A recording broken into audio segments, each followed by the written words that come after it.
Welcome to Inside India. I'm Amitoj Singh, and these are your headlines. President Trump threatens 25% tariffs on countries doing business with Iran. The US considering its options amid one of the biggest protests to grip Iran in years. Washington's newly installed ambassador to India, Sergio Gore, talking up trade ties with the South Asian country, while German Chancellor Friedrich Merz suggests an EU-India trade deal may be signed by the end of the month. Also, Indian IT giants TCS and HCL Tech defying a seasonally weak quarter with revenue growth, but India's new labor codes, they weighed on profits. We'll hear from HCL Tech CEO coming up on the show.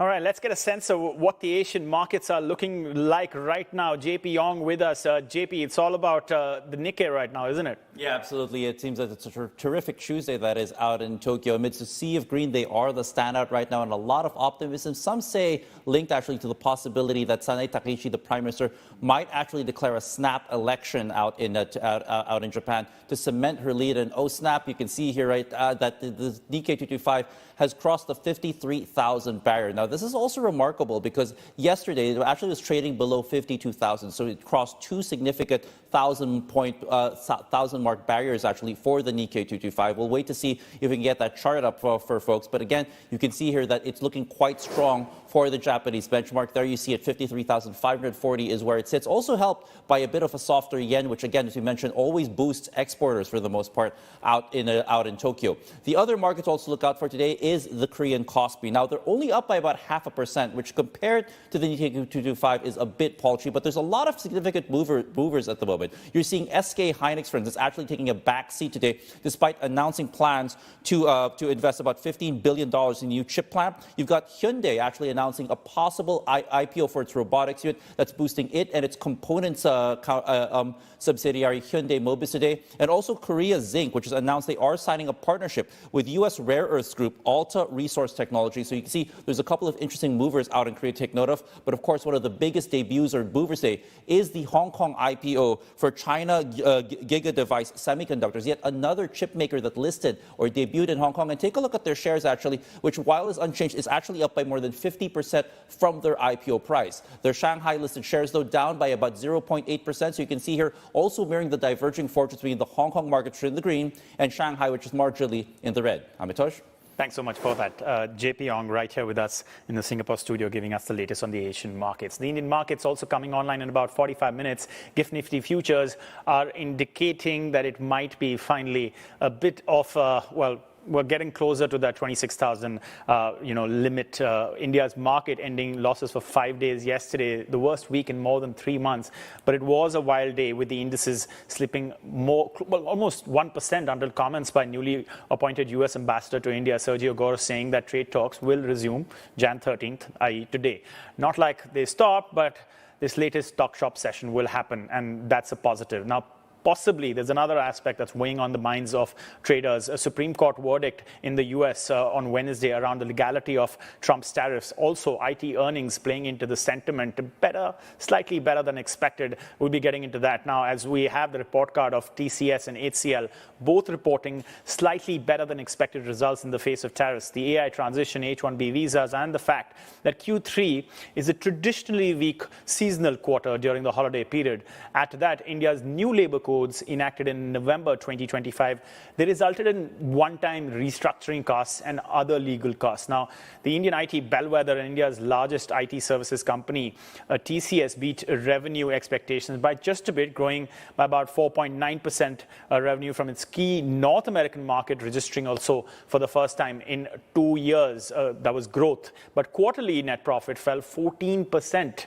And that's the concern, to about 106 billion rupees, missing the analyst estimates of about 130 billion rupees. As the AI transformation in India takes place, the Indian IT sector continues to find its pure AI play tech company and generally restructure. TCS also laid off 1,800 people in the quarter, and its headcount is down nearly 30,000 people in the span of about 2 quarters, with a one-time hit due to the labor code and severance payouts of about 21 billion. But it did report a 17.3% increase in total AI revenue, taking the annualized AI-related revenue to about nearly 2 billion, 1.8 billion. As for HCL, its AI revenue was a lot lesser, 146 million, but still a 19.9% increase quarter on quarter. Overall, HCL 2 beat revenue expectations of 330 billion to make 338 billion, a 13.3% increase from a year earlier. But HCL's quarterly profit fell 11.2% to around 40 billion rupees, missing analyst estimates,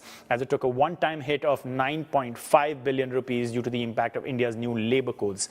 Other peers, Infosys, Wipro, and Tech Mahindra, will also report later this week, and we'll bring you the latest on those report cards. Now, in the meantime, we're also looking at oil. What's happening with the prices? They settled higher overnight as expectations of fresh supplies from OPEC member Venezuela are dampened by worries about supply disruption from Iran, which is currently grappling with the biggest anti-governmental demonstration in years. Iran says it's keeping communications open with the US as President Trump weighs a response to Tehran's handling of a crackdown on protesters. Trump is reportedly meeting his advisors later today to discuss options, but ahead of that, the president issued a statement on Truth Social targeting countries that do business in Iran, and he said that they will be slapped with a U.S. tariff rate of 25%. It's unclear if this would be added to existing duties paid by Iran's economic partners. China is said to be Iran's top trading partner, along with India, Turkey, and Pakistan, among others. Remember, India does not officially buy much oil from Tehran, but has significant investments in Iran's Chabahar port that allows India to bypass Pakistan and access Central Asia. And amid that tariff warning, U.S. Ambassador to India, Sergio Gore, finally took charge in New Delhi on Monday. Gore made a brief address to the press and reiterated that India and the US are still negotiating a trade deal, with further talks scheduled later today. The United States and India are bound not just by shared interest, but by a relationship anchored at the highest levels. Real friends can disagree, but always resolve their differences in the end. Both sides continue to actively engage. In fact, the next call on trade will occur tomorrow.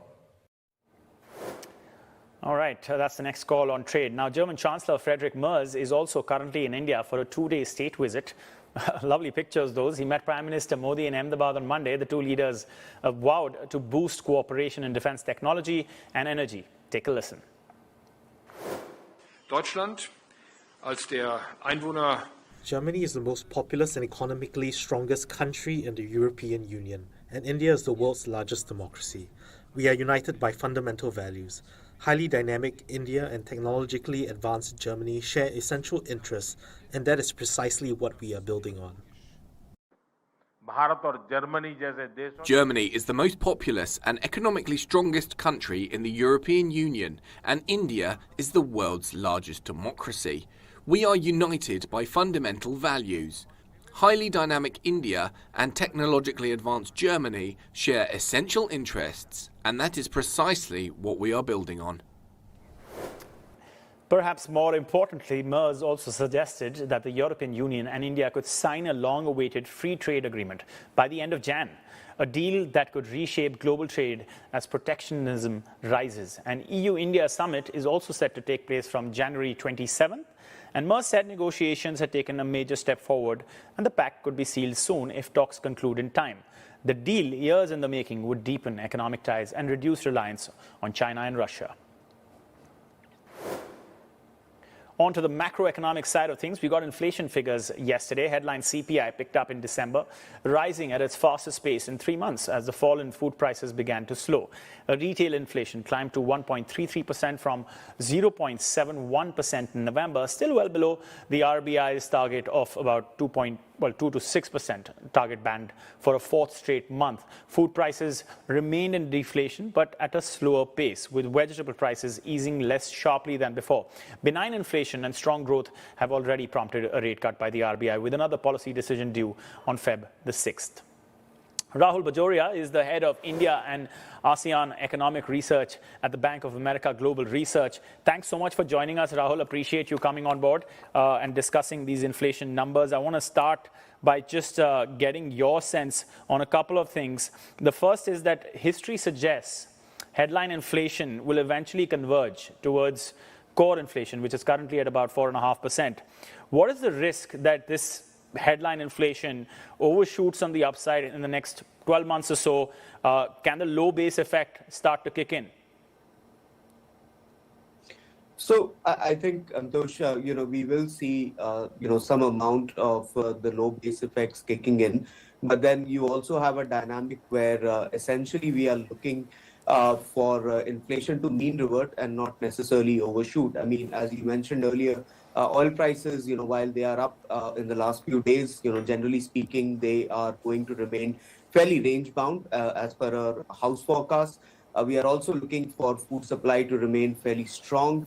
That in itself, along with an economy which is expected to lose some momentum on a forward-looking basis, while from a high base, will ensure that inflation will probably remain within 4 to 5% range, which is not going to be problematic from a monetary policy perspective. I think we have to see it more as, coming off from very, very low levels of inflation as we have seen through 2025. But this is not really an overshoot unless there are supply side dynamics at play. What supply side dynamics could be at play? And since you mentioned oil and growth, could you give us your numbers, your house numbers on them?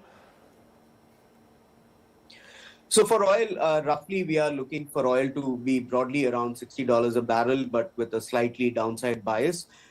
In terms of growth, we did upgrade our GDP numbers at the start of the year, but basically as a nod to the incoming data, which has been relatively quite strong, particularly post the GST tax cuts. In terms of the overall supply side picture, I think the biggest source of uncertainty is going to come from the monsoon rainfall cycle. India has had 5 straight years of good monsoon seasons. So naturally, weather can play a bit of a spoil sport. But generally speaking, the state of buffer stocks for food, particularly for non-perishables, continues to remain quite good. And with global commodity prices, especially in the agriculture space, being relatively range bound, my sense is that India's entire inflationary outcomes, especially with the excess capacity from China having an impact as well, is going to remain quite manageable over the next 12 to 18 months. Okay. Do you have any doubts on India's growth story in terms of the numbers or perhaps otherwise because of this persistent low inflation that the data is reflecting?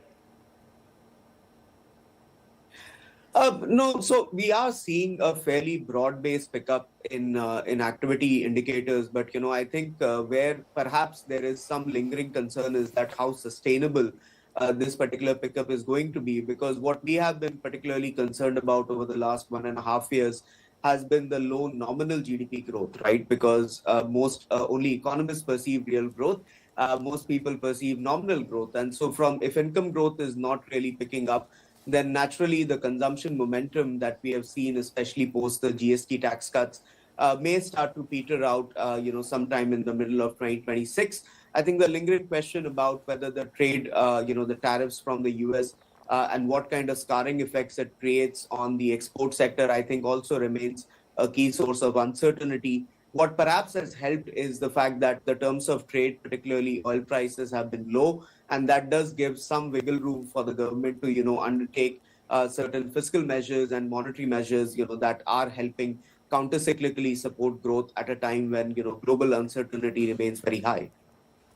I was coming to the nominal GDP because just for our viewers, the 8% that we are seeing right now is way below the past 10-year average of around 10% and way below the 20-year average of 15% when you talk about nominal GDP. And if you couple that with a couple of different things, which is revised data sets, the base revision that is expected in February, we are expecting all of that to change. Feb 28th for GDP numbers and even for inflation numbers, Feb 12th I think is the date.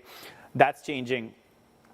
In that context, are economists like yourself, the market, already factoring in the idea that India's growth numbers are not as high as they are being indicated to be, and inflation is perhaps much higher also?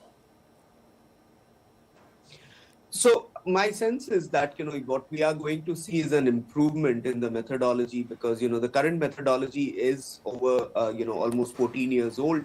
And there has been a transformation in several areas, particularly around, say, financial services, around government services, around telecommunication services, and around the IT revolution that, that has taken place, particularly in terms of digitization. So it is not necessary that we are only focused on the current state of the growth rate.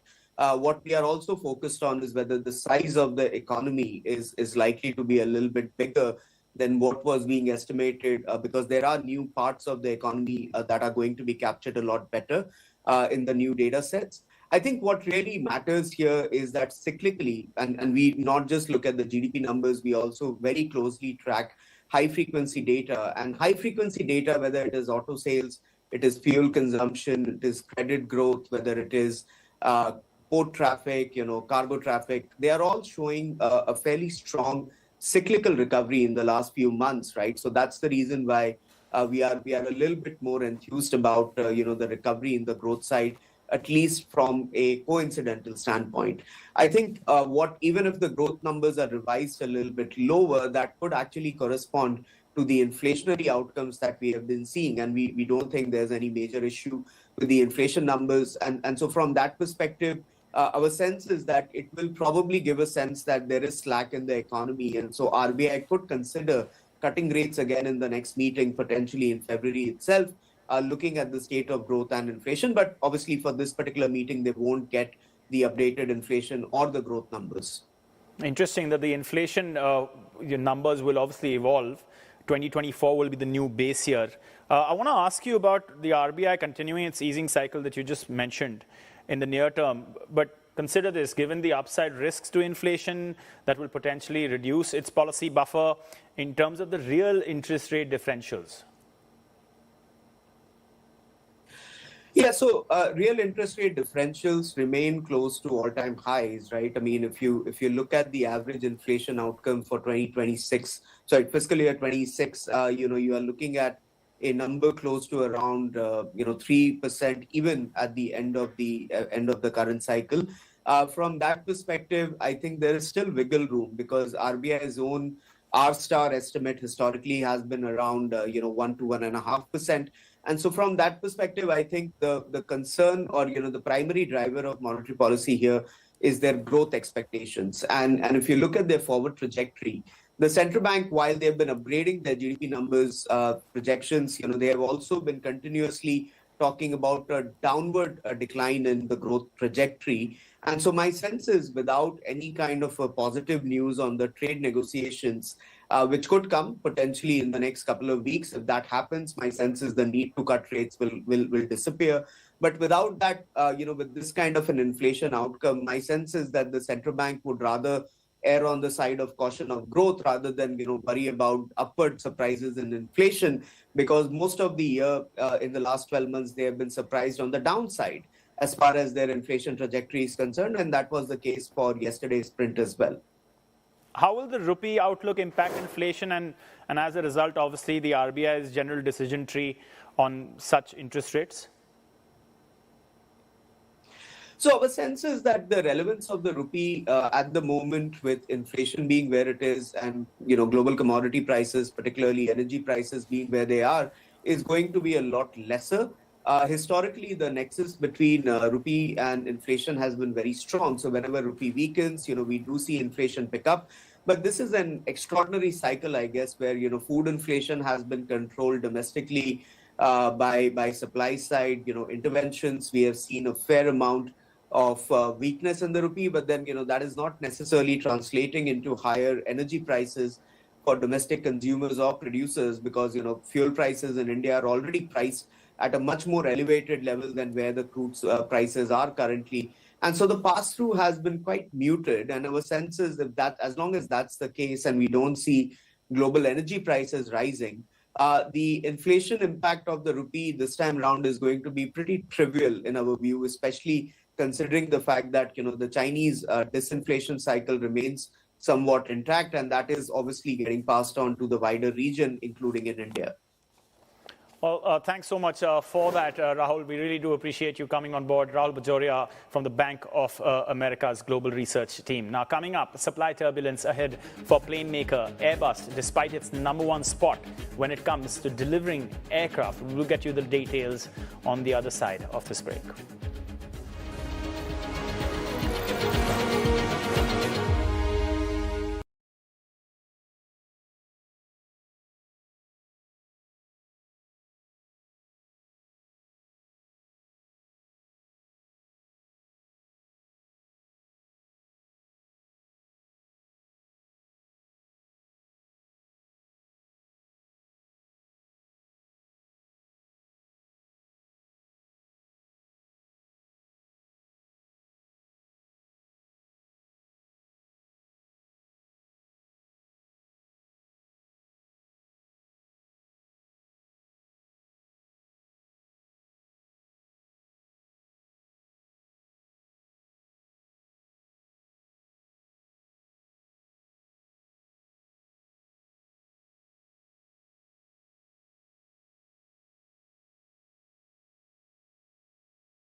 All right, taking a look at a key market mover, Airbus, keeping its #1 spot among global plane makers after deliveries rose 4% last year, but still signaling some supply turbulence ahead.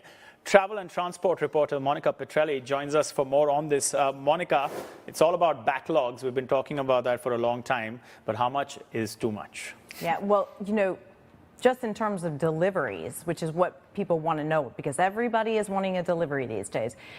I can tell you that Airbus ended the year with 793 deliveries. That's an increase of 4%, so that's a good point.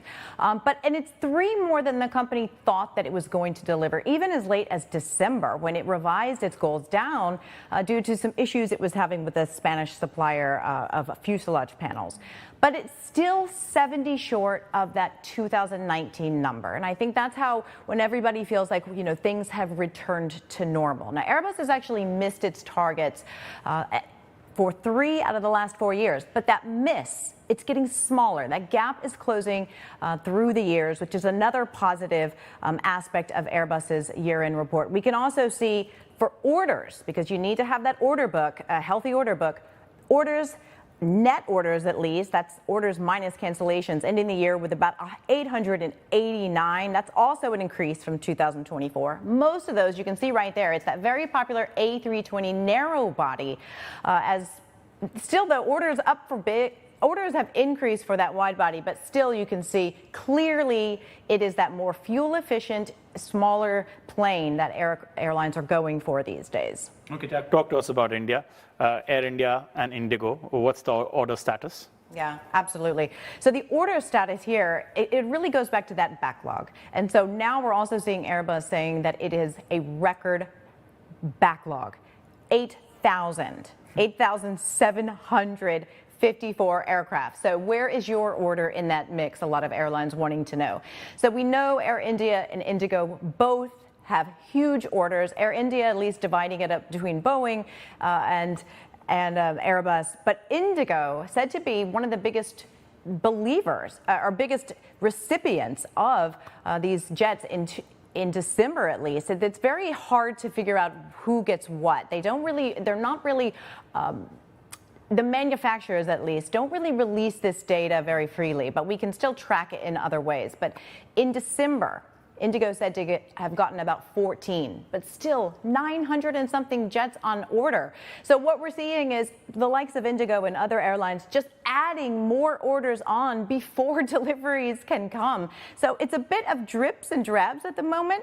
But at this point, airlines will take whatever they can get. And, we're seeing rumors that even AirAsia will be placing an order for around 100 jets. That could be coming out. In fact, one of Airbus's executives was asked about that. And you know what he said? He said, watch this space, which to me says not a denial. But we will be watching this space. And I'm going to also be watching for Boeing data, which is said to be coming out today. So we can see how Boeing compares with Airbus. Boeing not going to be able to compete in terms of deliveries, not yet at least. But in terms of orders, we may in fact see Boeing's orders topping and eclipsing Airbus. Why? Well, because we know the Trump administration was really using some of those Boeing orders and those planes in terms of trade deals for U.S. tariffs this year. So I want to ask you this very quickly. How does India, particularly Indigo, which has almost like a monopoly, well, a duopoly with Air India, but 60% of airline traffic is controlled effectively by Indigo, and they've had pilot shortages. We had that Indigo crisis in India. On top of that, you have only, 14 planes getting delivered and 900 still to come, you said. So how does the airline industry, Indigo, the ministry, even tackle this? Is it tackleable? Well, I would say the good news for the airlines, because there's really not a lot in this terms of tackling this, because you just simply can't. The demand may be there. The airline may have the buy-in from the executives to expand, but if you cannot get the planes, you are limited. But I would say the positive thing here is that all the airlines are in the same boat. They're all sitting and waiting, wanting to expand. So in terms of, say, Indigo placing another order for the bigger jets from Airbus, those A350s, which is just hard evidence that it is actually putting its money where its mouth is. It is looking to expand internationally, just has to get those big wide-body jets to be able to take their passengers. And thanks so much for that, Monica. The Indian government also allowing for, 3 more airlines to come into the picture. I don't know how that's going to happen with this backlog, but we'll have to wait and see. We'll dive deeper into what Indian markets make of everything that's happened, of the latest trade situation, tariff developments. Stay with us. You're watching Inside India.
Welcome back. We're counting down to the market open in India. This is how we are shaping up at this point in time.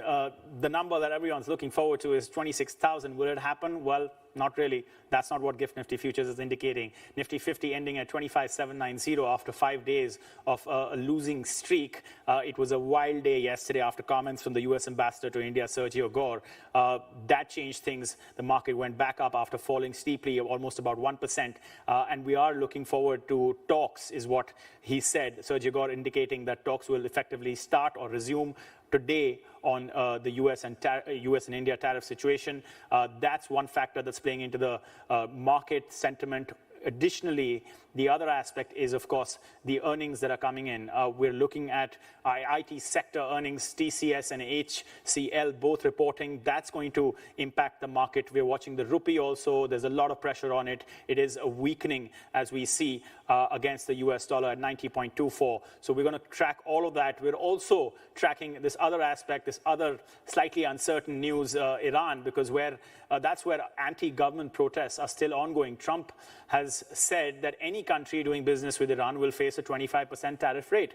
Iran's biggest trading partners include, guess who? India, Turkey, China, and the UAE. Tehran says it's still open to communication with the US. In an interview with our US colleagues overnight, former State Secretary Antony Blinken spoke about President Trump's recent foreign policy moves regarding Iran, Venezuela, and if it lays the groundwork for China and Russia to get more aggressive. Take a listen.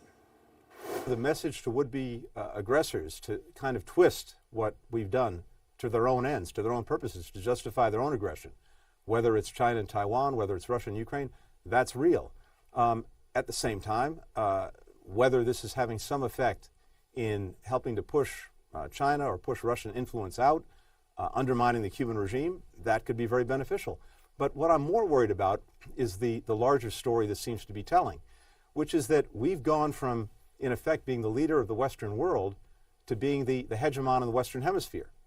And we're pulling back, we're actually retreating when it comes to China, when it comes to Russia, when it comes to dealing with the challenges that they pose. And as you know, and there's been a lot of discussion about this, the president, the administration is focused on this spheres of influence strategy, where the big guys, and I mean guys, in each of their respective areas get to do what they want in those areas. The Russians, the Chinese, the United States. The strong do what they want, the weak suffer what they must. The problem with that is we've been there before. And we know when the world was organized that way, it didn't lead to peace, it led to conflict. The hegemons always want more. They're trying to grab more. The weak in each of these regions try to get strong, and they band together, they make alliances to take on the hegemon. If you're dealing with autocratic hegemons like a Russia or China, they won't simply live and let live when it comes to the United States, because if democracies are succeeding, that sends a bad message to their people. So they're going to keep interfering in what we do. It's a long way of saying that this retreat into a spheres of influence world, I think, actually leads to conflict, to confrontation. That's the danger we face. Indian markets, of course, are keeping a close eye on the tariff and trade developments. CNBC TV 18's Hormuz Fatakia joins us now from Mumbai with the latest. Hormuz, thanks so much for doing this. Let's kick off with the US. There's reportedly another round of talks today. What can be expected materially?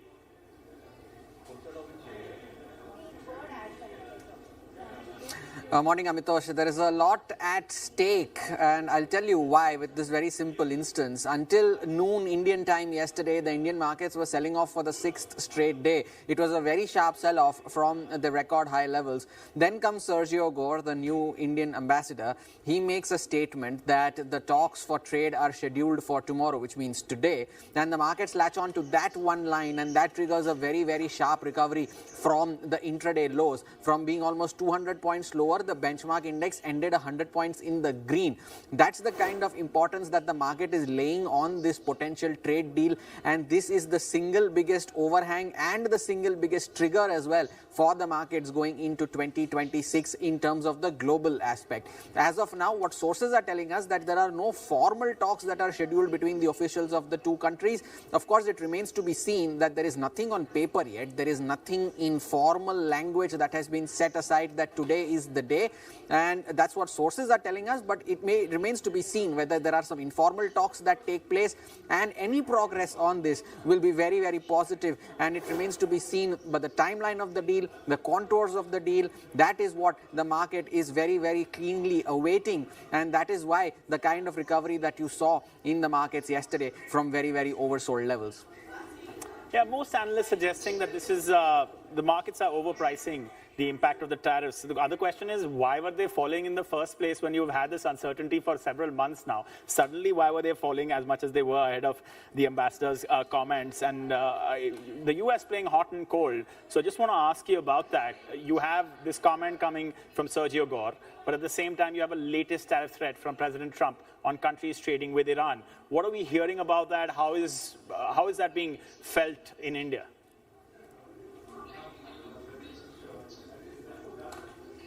Multiple reasons as to why the markets fell. Of course, we were at record high levels. There was an uncertainty with regards to this deal. There was also this Russia sanctions bill that was proposed by Senator Lindsey Graham, that was green-lighted by the president. That added to the uncertainty as well as to whether there would be a 500% tariff that could be imposed. All of that, and plus we were counting down to our own earnings season as well.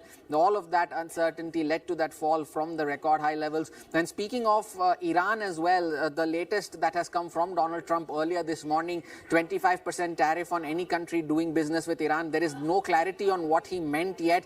He's not named any country in specific, but of course India remains a very important trade partner for Iran. Compared to exports, there are rice, tea, sugar, pharmaceuticals. These are some of the major exports from India to Iran. We spoke to one of the leading rice exporters, which is also a listed company in India. They mentioned that their exposure to Iran right now is just $8 to $10 million, which is at one point at its peak was 10 times more than what it currently stands at. But yes, rice is one of the most exported commodities from India to Iran, and they have also mentioned that it is 12 to 20% of the total basmati shipments that India ships out. 12 to 20% of that goes to Iran. So that is another factor. There is no clarity on what Donald Trump has said yet, but this creates an additional overhang as to why a lot of this trade deal and a lot of this is very, very important now for India and its markets. All right, talk to us a little bit also about the German Chancellor, Merz. He is in India for another day, kite flying yesterday with the Prime Minister. What are the markets making of his trip and a potential trade deal with the EU?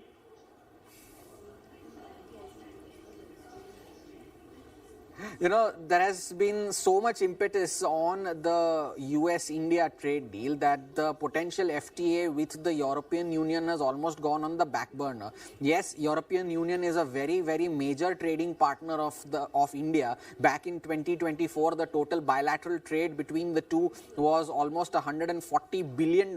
So such is the magnitude. And yesterday, Chancellor Merz in his address in Ahmedabad mentioned that if things go as per plan, the FTA could be signed as early as the end of this month or early February. And if negotiations are completed by then, the European Union officials will fly down to India to seal the deal, and that could be a very, very important aspect as well, especially considering the uncertainty surrounding the deal with the US. With this US uncertainty, there have been markets that the European Union has opened up for India, particularly for shrimp exports, and these companies have found another avenue there because most of their exports earlier went to the US. Now they are diversifying into the European Union as well. So the deal assumes greater significance, but such is the importance of the US-India deal that it right now is not getting much talked about as it should have been, but a very, very important deal in the offing nonetheless. All right, fascinating, all of that perspective. Thanks so much for that, Hormuz. Much appreciated. Now, speaking of the EU, we could also see a breakthrough in trade between, guess who, the EU and China. Our China reporter, Elaine Yu, has the details. Elaine? Hey, Amato. So EVs have been a sore point in China-EU ties, but now the two have agreed to swap heavy tariffs with minimum prices. So according to a new guidance from the EU, Chinese EV makers can now volunteer to set price floors for models sold in Europe. And if the European Commission accepts these offers, then companies will be exempt from tariffs, which are as high as 35%. Now, this is model specific, so prices must be set for each individual model. And car makers are also encouraged to include annual shipment caps and also Chinese investments into European manufacturing in their proposals. Now, the EU says these minimum prices must be set at a level to remove the, quote, injurious effects of subsidies. And they said that Europe is open to EVs from around the world, but they just have to come to the market at a level playing field. Now, Beijing has previously pushed for minimum prices more broadly, but now they say they welcome the agreement, saying that it fully reflects the spirit of dialogue and the outcomes of China-EU talks, and says it shows that both sides are willing and able to resolve differences. Now, Chinese companies also welcome this. The Chamber of Commerce in the EU representing Chinese firms call this a soft landing in the EV dispute. And this could mean higher profit margins for Chinese companies too, and we're seeing the shares of various Chinese EV makers climbing up today. But this is not minimum prices across the board, right? So these separate offers could also mean that they have to compete with each other with these proposals. Now, for European consumers, this could mean higher prices. And for European manufacturers, so these price controls and encouraging investments onshore, they're designed to protect local players. But some have warned that there could be a similar situation in a deal in 2013 with solar panels, where Chinese companies have been reinvesting their profits from these higher minimum prices to new factories, larger factories, and they ended up dominating the solar panel industry in Europe, and in turn were squeezing some of the local players. So despite these concerns, we see the markets shifting as well. Now, Germany accounts for about a fifth of the cars sold in Europe, but some project that by 2030, China could double its European market share to about 10%. That's according to the consultancy Alex Partners. So we now see the two sides, China and Europe, prioritizing stabilizing their trade ties, especially with global trade being so volatile these days. Amatosh, back to you. Thank you. Thanks so much for that. We're counting down to the market open in Mumbai. We're back in 2. The market has, of course, opened.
Welcome back. This is Inside India. Let's talk about the U.S. overhang on the Indian markets. U.S. Treasury yields easing from their earlier highs, but the New York Fed President John Williams saying that rates are in a good place and sees no urgency to change course just right now. His comments coming after the Trump administration's latest attack on Fed Chair Jerome Powell. Fed funds futures don't see a high chance of a change in rates at the Fed's upcoming meeting at the end of the month. Investors will also be watching monthly inflation data that's due tonight. Now, the Trump administration's criminal investigation into Fed Chair Powell getting a lot of pushback. Former Fed chairs Janet Yellen, Ben Bernanke, and Alan Greenspan, along with former Treasury secretaries like Jacob Lew and Robert Rubin, all coming together in a joint statement to sound the alarm and warning that the criminal inquiry into Powell was unprecedented, an attempt to undermine independence. Now, one of the current favorites to succeed Powell, National Economic Council Director Kevin Hassett, spoke to our U.S. Squawk colleagues and told them that President Trump is frustrated with Powell's continued refusal to bend to the will of the president. We let inflation get out of control. It'd be nice to know how that happened, and nice to know that we have a plan to make sure it doesn't happen again. And that kind of stuff, I think, would be great for the world economy. But, you know, I mean, the bottom line is that the economy is booming right now because of Trump's policies, not because of the Fed. The Fed has amongst the highest interest rates on earth right now, and President Trump is frustrated with that. All right, fascinating, all of that. Now, Indian markets have, well, they're coming online. They've come online now. The Nifty 50 up about, well, almost 0.3%. We're watching whether it hits the 26,000 mark. Remember, it was last week, 5 days of consistent selling. Yesterday was a wild ride. It was the comment that came from Sergio Gore, the ambassador to India from the US, making one point that, hey, trade talks will resume today, and that's what brought the market back up. We want to just go into what's happening with the tech sector, because that's playing into the market very clearly. The IT sector, we've seen HCL earnings report just yesterday, and that's why we have C. Vijay Kumar, HCL Tech CEO and Managing Director, with us on everything that's happened. Well, the stock is up about close to 1%. And sir, thanks so much for joining us. I want to just start by asking you very clearly what you make of the fact that the overhang has been the US. It's almost like a perfect storm consistently over several months. You know, there's been US tariffs, geopolitical uncertainty, the AI transition. The job market is not up to the mark. You need skilling. How have you as a company dealt with that and correlate that with your earnings? Yes, that's a great way to start. Of course, this is the new normal. There is geopolitics. There is so many external variables that you have to deal with. But what I believe is technology is so pivotal for every business, whether it is for growing, transforming, sustenance. Technology is very, very pivotal. And that is the reason why we have identified several areas which will really help businesses undergo this transformation using all the technologies, including AI. And that's directly reflected in our numbers. We delivered 4.2% sequential growth in constant currency terms and 6% quarter-on-quarter growth in rupee terms. And we improved our margins. Our AI revenue increased 20% quarter-on-quarter. We've had an exceptional booking. We did $3 billion of net new booking, which is really 45% more than what it was in the same time last year, and 17% higher than the last quarter. So we're really addressing or really chasing where the spend is happening and kind of driving our business growth momentum. But given the headwinds you're facing, is it fast enough is the biggest concern that, you know, anyone who's watching the India market is watching. The importance of the IT sector, as you know, sir, better than anyone else perhaps, is just so significant in the global context. Yes, I do think, of course, we would all prefer to look forward to having a much higher growth than maybe 4 or 5%. We would prefer to have a double-digit growth. But the nature of spend, the nature of discretionary spend, where clients are spending, which industries are spending, that is changing significantly. And that is the pivot that we are making to really get our services reoriented and really put disproportionate emphasis on the industries which are spending significantly and how that can translate into meaningful revenue streams for us. For example, tech industry is one of the strong industry verticals for us. Close to 15% of our revenue comes from there. And we've grown 14.4% year on year in that vertical. So I think we will have to do some more pivoting around similar themes to really chase where the discretionary spend is happening. And that's how we will deliver higher and higher growth. So there are those who will say that the impact of the weakening rupee is what is keeping everyone in the IT industry, in other words, afloat. What would you say? I know that it's perhaps too much of a statement to say afloat, but there is an impact for sure. Not really, because if you see rupee depreciation has been, if you take any long-term average, every 2 years, 3 years, 4 years, there has always been some uptick. Of course, we've had some sharp uptick recently. Of course, it is helping us get a little bit more from reduce our costs a little bit in dollar terms. But of course, the most important thing is growth. And that's where all of us are focused on. How do we drive better growth and get to a much higher growth than what we have delivered in the last 2 or 3 years? Could you just talk to us a little bit about new contracts? Just the fact that there is obviously a substantial change in the way you're looking at your revenue, the mix, and regionally speaking, how was this quarter and what do you see happening in the next? We delivered exceptional bookings last quarter, about $3 billion, as I said, which is a big uptick from last year and also from a quarter-on-quarter perspective. We see a lot of clients looking at modernizing or completely transforming their applications landscape using AI as a very important driver. So we have tools like AI Force Agentic 2.0 platform, which is playing into transforming the entire software development lifecycle, data lifecycle.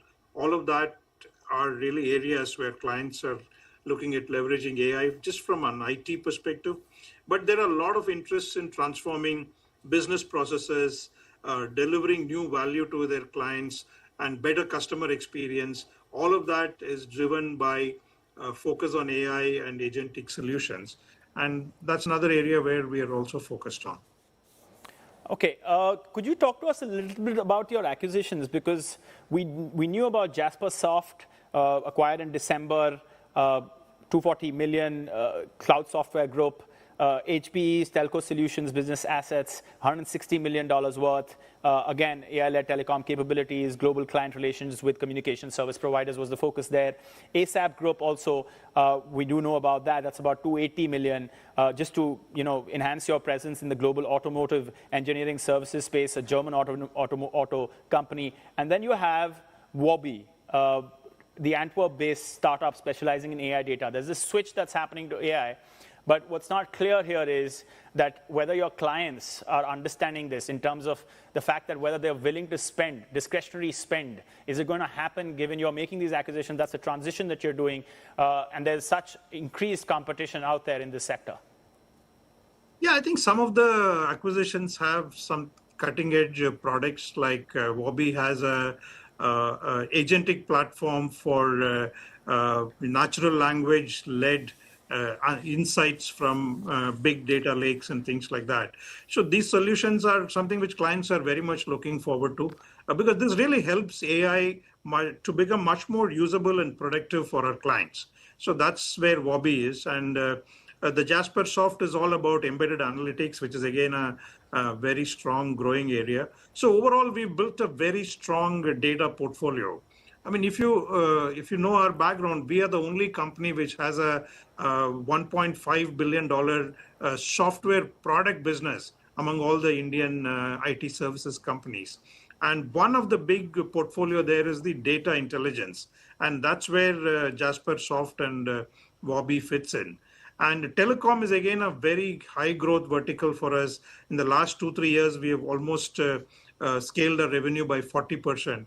And we think the Telco Solutions group from HPE will further augment that growth momentum in the telecom service provider segment. So one thing was not clear about jobs. There was this labor code impact that you indicated very clearly, a one-time cost, but it was somehow clubbed in the narrative. And I could be wrong, so clear the air for me, with the jobs situation. And this is a larger question about what is your understanding of the elephant in the room when you talk about AI in India, that we're going to lose so many jobs to that. You, in your company, I think have lost only about 260. You've had to let go of 260 people just this year, but you added about 2,800 freshers, so that's interesting. But I just want your perspective on the sector. What's going to happen? Everyone's saying that's the problem. Not the right interpretation of the data. Of course, every quarter we hire a certain number of people, and there is some attrition which is happening. We've called out our attrition, voluntary attrition was about 12%. So that number, there is some up and down. And if you see on a year-on-year basis, we've added 6,000 people. I think the most important aspect is AI is helping people to become much more productive. So that is where the real value creation is going to come from. And then touching upon on the other topic of labor code, of course, there has been a certain changes in the labor codes. A lot of rules have come together and consolidated into one framework. And that required certain like gratuity and leave encashment type of topics where we needed to make a provision. So that's a one-time provision that we called out in our financials. We don't expect this to have any big impact on an ongoing basis. It will have only 10 to 20 basis points impact on an ongoing basis. All right, so thanks so much for joining us. That was C. Vijay Kumar of HCL Tech, and congratulations on your earnings. That's it from us today. That's all the time we really have on Inside India. Keep watching CNBC. Access Middle East is up next.